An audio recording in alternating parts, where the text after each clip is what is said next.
Voilà, donc le Petit Lourdes, c'est une entreprise familiale, ça existe depuis 71 ans même cette année, c'est 71 ans cette année, depuis 1954 en fait ça a été créé par mon grand-père qui était cheminot, lorrain d'origine, donc pas du tout du coin, et il a décidé en venant pour la première fois à Lourdes en pèlerinage de s'arrêter un petit peu et de créer quelque chose sur Lourdes. Enfin, ça l'a énormément plu, donc il a créé la basilique en plâtre, en région parisienne. Il était là à ce moment-là, juste après la Seconde Guerre mondiale, sans savoir qu'il allait faire après, qu'il allait venir s'installer à Lourdes pour faire le Petit Lourdes en lui-même. Alors c'est pas vraiment un musée, c'est un jardin, et on voit vraiment le village tel qu'il était au moment des apparitions. En pierre et en ciment, toutes les maisons sont reproduites d'après les photos et les documents de l'époque.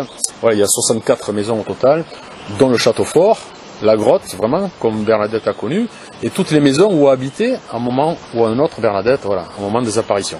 Donc c'est vraiment son itinéraire, sa vie ici, tant qu'elle était à Lourdes du moins.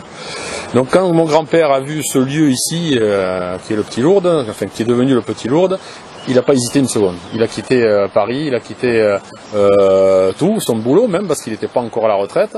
Il était cheminot à la gare de l'Est, et il est venu s'installer là pour créer, donc, au début, le château fort, et puis après, petit à petit, toutes les maquettes qu'on voit ici, voilà, sont vraiment conformes à l'original, et à l'échelle en plus, à l'échelle en 30e. Voilà, donc toute la famille après a continué forcément à vivre ici. Moi-même je suis né ici et ça fait depuis toujours, depuis que je suis tout petit qu'on garde le Petit Lourdes, on espère encore le garder, donc 71 ans comme j'ai dit. Quelques années plus tard, bien des années plus tard, à partir de 1990, on a décidé de se réunir avec les autres musées, on va dire privés de Lourdes, pour créer un circuit avec un petit train qui permet aux clients, aux visiteurs de visiter en descendant du train. On fait la visite, on les reprend plus tard, on laisse à peu près 1 heure pour chaque visite, et sur le parcours il y a aussi la descente possible au château fort, ainsi qu'au pic du Gers.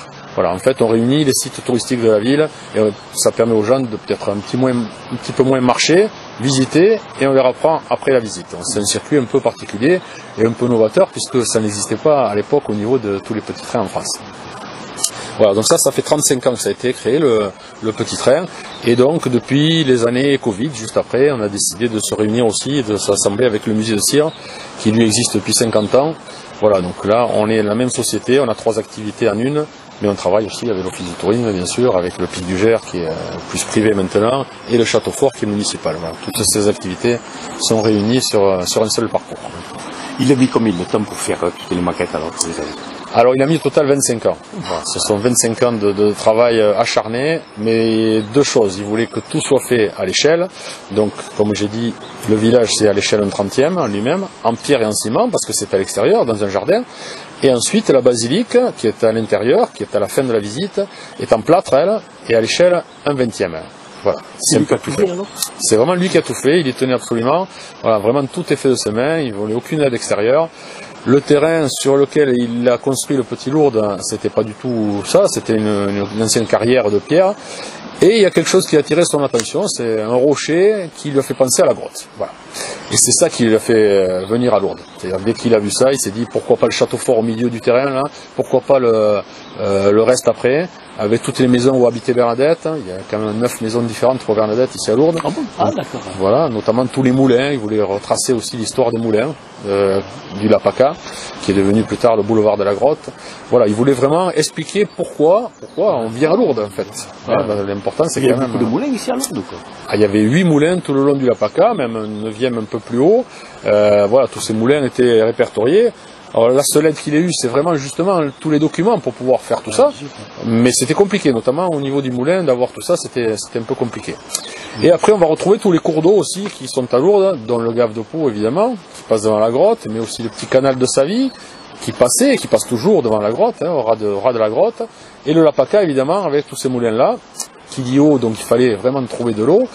Il s'est trouvé une source, voilà, il a trouvé la source à 6 mètres de profondeur, il s'est créé après tout un cheminement en dos pour représenter tous ces cours d'eau. Donc il y a une pompe à l'entrée du musée qui renvoie l'eau vers un puits, et après l'eau est dispatchée vers le côté droit, vers le côté gauche, pour représenter tous les cours d'eau. Il y a aussi du côté d'Arcisac, etc. Parce que Bernadette aussi a vécu un petit peu du côté d'Arcisac, et notamment le père a exploité le moulin d'Escoubès. Donc voilà, tout est représenté conforme à l'original. Donc c'est un travail de titan, ce sont 25 ans de travail. Voilà. Après les supports, voilà, au niveau des photos, c'est vrai qu'il y a eu cette aide-là pour pouvoir faire, rien n'est fait au hasard.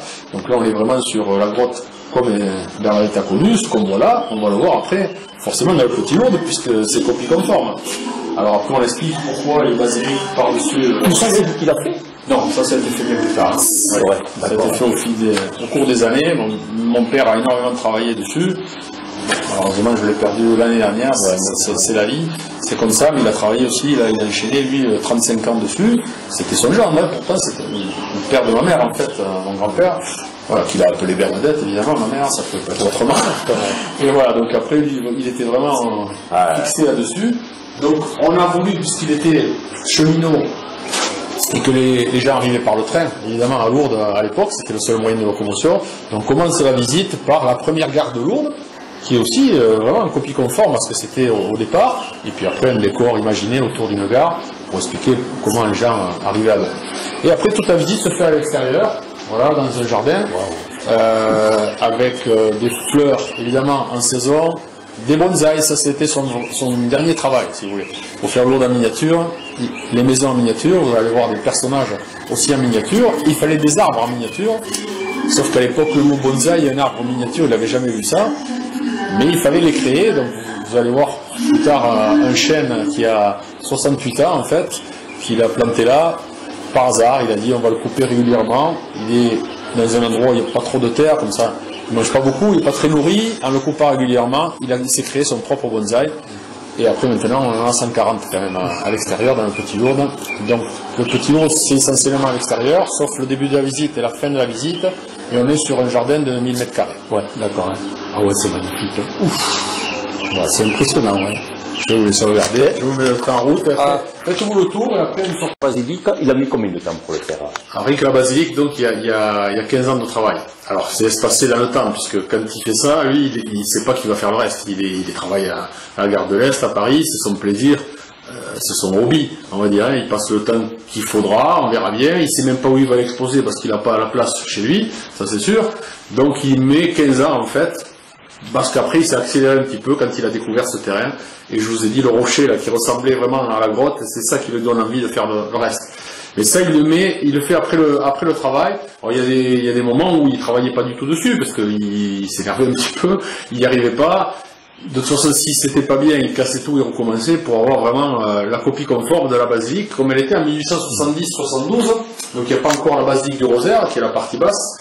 Oui, il y a la crypte en premier, la basilique de l'Immaculée Conception au-dessus, et la basilique du Rosaire qui est arrivée après. Et donc là, il y a toutes les explications qui concernent les sanctuaires, donc comme c'était avant 1954, on va dire, avec les anciennes piscines ici qui étaient là, représentées. Il y avait 12 robinets aussi devant, la petite sacristie, les béquilles et les cannes que laissaient les soldats et les malades et les soldats après la Deuxième Guerre mondiale, du moins. Il y avait fait un gros pèlerinage à Lourdes. Et donc ces grilles aussi qui fermaient l'accès à la grotte, à l'intérieur de la grotte, du moins. Donc tout ça est fait, encore une fois, d'après les photos et les documents de l'époque, en plâtre. C'est pour ça que c'est à l'intérieur, c'est encore plus fin, on va dire, parce que c'est pas facile à travailler non plus. Et les vitraux sont peints comme c'était vraiment à l'origine, sur du verre, et peints de sa part aussi, aucune à l'extérieur. Regardez un petit peu le détail qu'il y a. Et là, waouh! Après, évidemment, mais regardez ça. Ouf. Voilà pourquoi aussi autant de temps, c'est pas fait tout seul, forcément. Magnifique, ouais, dis donc. Ouais. Alors ça, il avait fait quand il était à Paris alors? Voilà. Mais il a ramené comment ici alors? Alors il a ramené en 3 niveaux parce qu'il n'avait pas la place chez lui, donc en fait elle était faite en 3 niveaux. C'est la première fois qu'il l'a montée, c'est quand il est venu à Lourdes vraiment. Ouais, et le clocher il l'a fait ici justement à Lourdes, entièrement, dans un seul bloc de plâtre, ce clocher. Et bon, le reste, après, voilà, petit à petit, il a fait ça. Et après, il a travaillé pendant 2 ans dans un petit hôtel qui est fermé depuis, l'hôtel de Provence, hein, ici à côté, et pour financer un petit peu le projet. Et sa famille est venue le rejoindre 2 ans après. Et là, il s'est mis à attaquer l'extérieur, le village, trouver cette source, l'attaquer le château fort. Ouais. 2 ans de travail, rien que pour le château fort. Mais alors, tout ce qu'on voit, c'est par rapport à Bernadette ou pas du tout? Ah si, complètement. Tout est lié. Tous les, comment on appelle ça, tous les moulins ou tout ça, c'est là où elle habitait ou comment ça se passe? Alors, presque tous. Hein, sur les 8 qu'il y a 5 moulins où elle habitait à un moment ou à un autre de sa vie avec sa famille. Donc le moulin de Boly, c'est le plus connu puisque c'est la maison natale, on va dire, de Bernadette. Mais après, la famille Soubirous s'est passée d'un moulin à l'autre puisqu'ils étaient jamais propriétaires d'aucun des moulins où ils travaillaient. Donc pour des raisons de financement où ils ne pouvaient pas forcément payer leur loyer, ils étaient expulsés de temps en temps. Voilà. Le début des problèmes pour la famille Soubirous.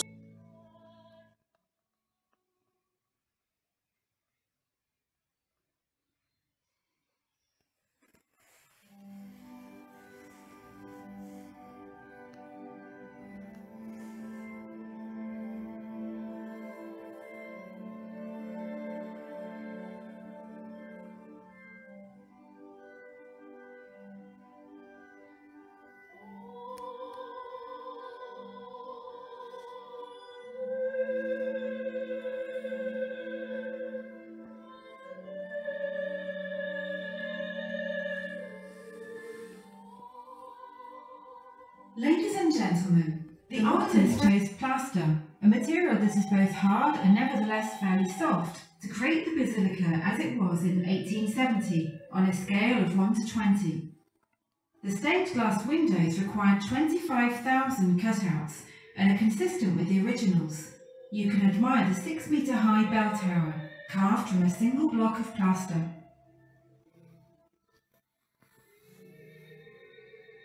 The crowned Virgin on your left required great attention to detail. The grid was cut from a zinc blade and measures 1.2 metres. The saw blade had to be dismantled 2,500 times.